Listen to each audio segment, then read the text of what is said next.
Hi, I'm Melanie Rua, Senior ESG Research Associate, and for this month's ESG News Bulletin, we'll cover two timely developments in sustainable finance. First, we'll touch on the recent tariff escalation in the US and its implications for corporate sustainability strategies.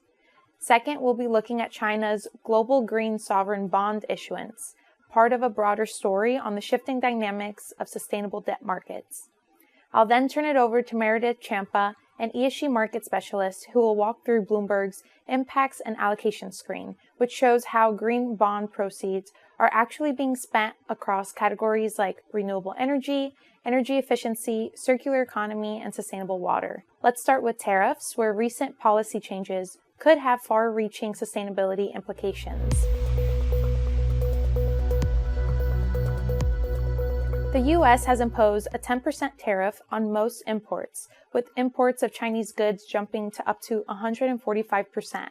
While this escalation revives fears of a broader trade war, tariffs are also emerging as a negotiating tool with potential ESG impacts. For example, a 20% tariff on EU goods, part of the so-called Liberation Day executive order, may be used to pressure the EU to soften key sustainability regulations, including the Corporate Sustainability Due Diligence Directive, CSDDD, and the Corporate Sustainability Reporting Directive, CSRD. Republican lawmakers and the administration have argued that these EU rules unfairly burden U.S. multinationals.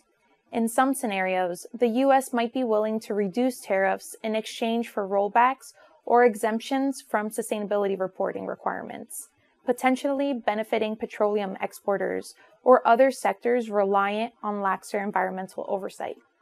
Congress is also getting involved.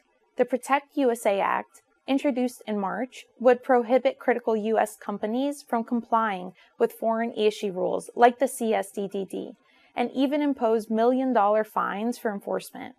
All this sets the stage for tariffs to act not just as an economic lever, but as a diplomatic weapon aimed at reshaping global ESG standards. While the EU has already moved to delay and weaken portions of the CSRD and CSDDD, scaling back requirements for SMEs and removing indirect supply chain obligations, the pressure from U.S. policy may accelerate further deregulation.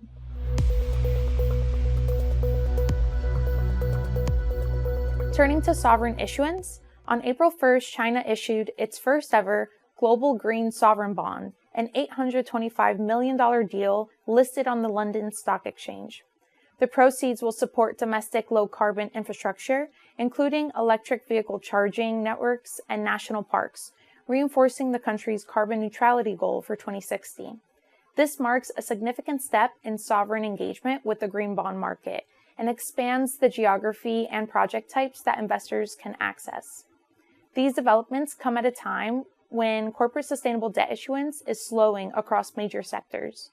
In our most recent global ESG industry outlooks, we found that integrated oil and gas companies issued just $4.8 billion in ESG-labeled debt in 2024, with no new issuance yet in 2025.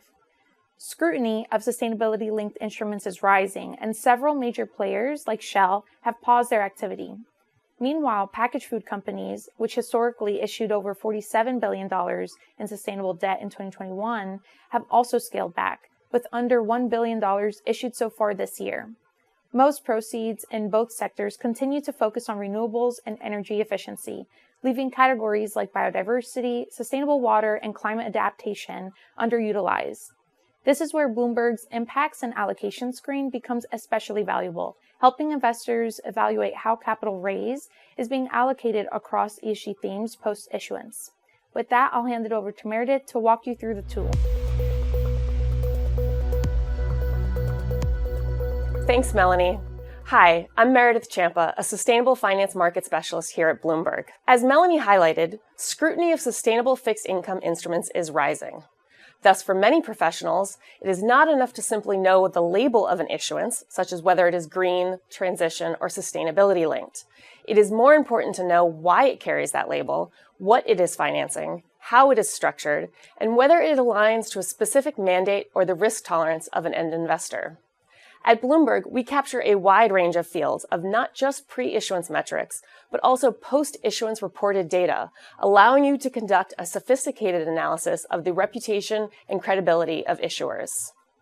On the description page of any labeled bond, there is a sustainability tab where you can find this information. As you can see on the screen, Bloomberg clearly illustrates the alignment of the bond at issuance with industry best practices. You can see the components of the issuer's framework and the standards it is relying on, with accompanying documentation at your fingertips. Because many issuers will issue bonds based on a framework, there are usually a number of different categories that the proceeds could fund in order to qualify for the label, such as clean transportation, green buildings, or renewable energy. In the Use of Proceeds tab, you can see clearly which projects the issuance was actually allocated to, and the reported impact of each, whether ex post, meaning this impact has already occurred, or ex ante, meaning it is expected. This information is typically released within 18 months of issuance and annually thereafter until the proceeds are fully allocated. As you can see here, this bond, which was eligible to allocate proceeds to 7 different green categories, allocated nearly all its proceeds to renewable energy, which resulted in a combined total generation capacity of 2,609 megawatts. This post-issuance reporting and impact allocation disclosure helps you to understand if the issuer is meeting initially stated commitments and which projects outlined in the framework have actual allocations. And for those of you working at scale, the same powerful data displayed here can feed into your own platforms. And if you are using Bloomberg for your portfolio analytics, key sustainability data is already embedded, so you can analyze label bond exposure across your universe. And with that, I'll pass it back to you, Melanie.